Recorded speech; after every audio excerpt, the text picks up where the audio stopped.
दिव्यांगजनों को सशक्त और आत्मनिर्भर बनाने के मकसद से दिल्ली के मंगोलपुरी में एक दिव्यांग अधिवेशन का आयोजन किया गया। सक्षम इंद्रप्रस्थ एनजीओ द्वारा आयोजित इस कार्यक्रम में दिव्यांगजनों की सुविधा के मद्देनजर भी खास इंतजाम किए गए, जहां एक ही पटल पर दिव्यांगों को कई सेवाएं दी गई। इस अधिवेशन में दिल्ली के अलग अलग इलाकों से बड़ी संख्या में दिव्यांगजन उपस्थित हुए और इस कार्यक्रम के सहभागी बने।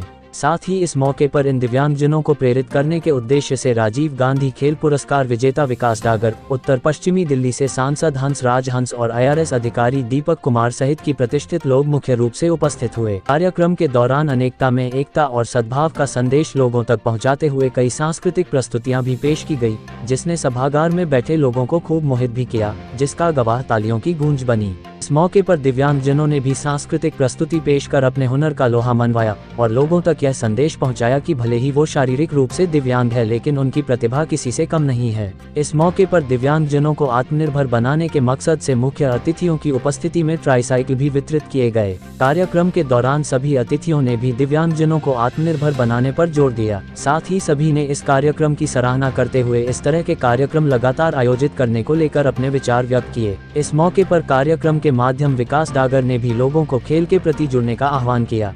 उन्होंने कहा कि खेल के माध्यम से हम अपनी जिंदगी और भी बेहतर बना सकते हैं। सबसे ज़रूरी इस तरह के प्रोग्राम है ज़रूरी इसलिए कि अगर ज़रूरतमंदों को जहाँ उनकी नहीं सुनोगे, जिनकी कोई नहीं सुनता, तो क्या फ़ायदा।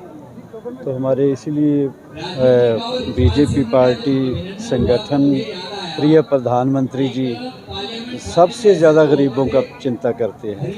करोड़ों घर बनाए, जहाँ लाइट नहीं थी लाइट, कोरोना में आप देखो कि कितनी खिदमत की।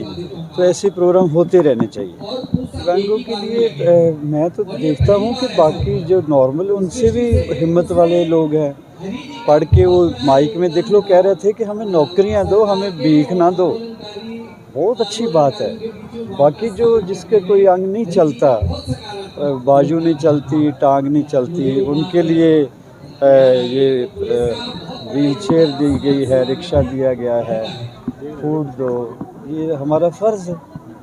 देखिए, सबसे पहले तो मैं सक्षम फाउंडेशन का और दीपक जी का थैंक यू बोलना चाहूँगा, जो इन्होंने दिव्यांग इस अधिवेशन में पैरा स्पोर्ट्स के अंदर, दिव्यांग खेलों के अंदर जिन्होंने अचीव किया है, उन्होंने यहाँ उनको पहली बार बुलाया है। मैं उनके इस डिसीज़न का और उनके इस प्रयास के लिए उनको बधाई देता हूँ, क्योंकि ये भी एक मोटिवेशन होता है कि हमारे फील्ड से दिव्यांगता के क्षेत्र में जो जिन्होंने अचीव किया है, जब वो इस अधिवेशन में आते हैं तो सभी लोगों को मोटिवेशन भी मिलता है। साथ ही जहाँ तक मैसेज की बात है, मैं सभी को यही कहूँगा, क्योंकि एक मैं स्पोर्ट्समैन हूँ और स्पोर्ट्समैन के नाते मैं यहाँ पे सबको, मैंने अभी अपने वक्तव्य में भी सबको यही बोला है कि अपनी ज़िंदगी में एक स्पोर्ट्स ज़रूर ज्वाइन करें, क्योंकि ये दिव्यांग अधिवेशन है और दिव्यांग अधिवेशन में ये सबको ये बताना बहुत ज़रूरी है कि आज के टाइम में पैरा स्पोर्ट्स और नॉर्मल स्पोर्ट्स ये दोनों सरकार ने बराबर कर रखे हैं। और मैं सबको यही मैसेज देना चाहूँगा कि यहाँ से जाने के बाद अपनी लाइफ में कोई ना कोई, सभी दिव्यांगों को यही कहना चाहूँगा कि एक खेल ज़रूर ज्वाइन करें। आने वाले टाइम में यहाँ पे अगर वो खेलेंगे और देश के लिए मेडल जीतेंगे तो जॉब अपॉर्चुनिटीज़ भी हैं और फाइनेंशियल स्ट्रक्चर भी मजबूत होता है। तो आने वाले टाइम में एक गेम चेंजर साबित होगा। और मैं पूरे मैनेजमेंट को बधाई देता हूँ जो उन्होंने इतना अच्छा अधिवेशन किया और यहाँ पे इतने सारे लोगों को वो फैसिलिटेट कर रहे हैं। एक बहुत ही सफल कार्यक्रम रहा। सक्षम हमारा देशव्यापी संगठन है जो हर देश प्रदेश में हर जगह काम करता है। दिव्यांगों के ऊपर दिव्यांगता के कई प्रकार हैं और सक्षम एक ऐसा संगठन है जो हर दिव्यांगता को कवर करता है, चाहे वो मूक बधिर हो, चाहे वो लोकोमोटर हो, चाहे वो दृष्टिबाधित हो, या ऑटो डिजीज़ होती हैं ब्रेन की, मेंटल MR वाली, उनको कवर करता है। हमारा मकसद ये था कि सक्षम का मैसेज सब में पहुँचे, सक्षम किस क्षेत्र में काम करता है। हम थैलेसीमिया पेशेंट के लिए ब्लड डोनेशन के कैंप भी लगाते हैं, गवर्नमेंट हॉस्पिटल्स को देते हैं। हम आई डोनेशन कैंप लगाते हैं, आई की चेकअप कराते हैं, सर्जरी कराते हैं। देहदान और नेत्रदान, जीते जीते रक्तदान और मरणोपरांत नेत्रदान का हमारा संकल्प चलता है।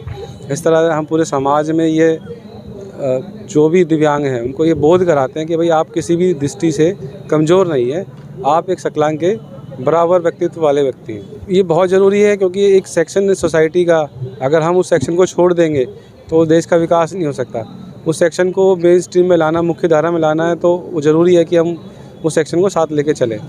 और ये सेक्शन का माध्यम वही है कि हम उनको मेन स्ट्रीम में लाएँ, उनको एनरिच करें और उनको ये बोध कराएं कि आप कुछ भी कार्य कर सकते हैं। इस अधिवेशन में मुख्य रूप से तो हमारा अधिवेशन का पर्पज़ था कि हम सक्षम के माध्यम से दिव्यांगों के बीच पहुँचें, सक्षम जो कार्य कर रहा है उनको उनके बारे में अवगत कराएं और साथ में हम उनको सामान जो इक्विपमेंट होते हैं, हम उनको बोलते हैं असिस्टिव डिवाइस, जैसे हियरिंग ऐड हो गई, व्हील चेयर, ट्राईसाइकिल, क्लचेज और नेत्रदान, जो नेत्र दृष्टिबाधित बच्चे होते हैं उनके लिए हम ऑर्बिट, डीजी रिकॉर्डर, इस टाइप के इंस्ट्रूमेंट देंगे जो उनकी पढ़ाई में बहुत यूज़फुल रहेगा। साथ में जो पढ़ने वाले बच्चे हैं हम उनको पेन ड्राइव भी देते हैं, ब्लाइंड को स्टिक दे रहे हैं, कैन बोलते हैं, ब्लाइंड कैन दे रहे हैं, और ट्राईसाइकिल देखी है आपने, और व्हील चेयर दी है, क्रचेस दिए हैं। इस तरह से हम बहुत सारा सामान इस बार बांट रहे हैं। गौरतलब है कि आज दिल्ली सहित कई इलाकों में अलग अलग सामाजिक संगठनों द्वारा दिव्यांगजनों को समर्पित इस तरह के कार्यक्रम आयोजित किए जाते हैं। ऐसे कार्यक्रमों का मुख्य उद्देश्य होता है कि दिव्यांगों को आत्मनिर्भर बनाया जाए, ताकि वो भी समाज में समान अधिकार के साथ लोगों के बीच सर उठाकर चल सकें। और इस कार्यक्रम में ऐसा देखने को भी मिला जब दिव्यांगजनों की प्रस्तुति ने यह साबित कर दिया कि प्रतिभा के मामले में वो भी किसी से कम नहीं है। लिहाजा जरूरी है कि इस तरह के कार्यक्रम आगे भी लगातार आयोजित किए जाए, ताकि दिव्यांगों को सशक्त बनाया जा सके।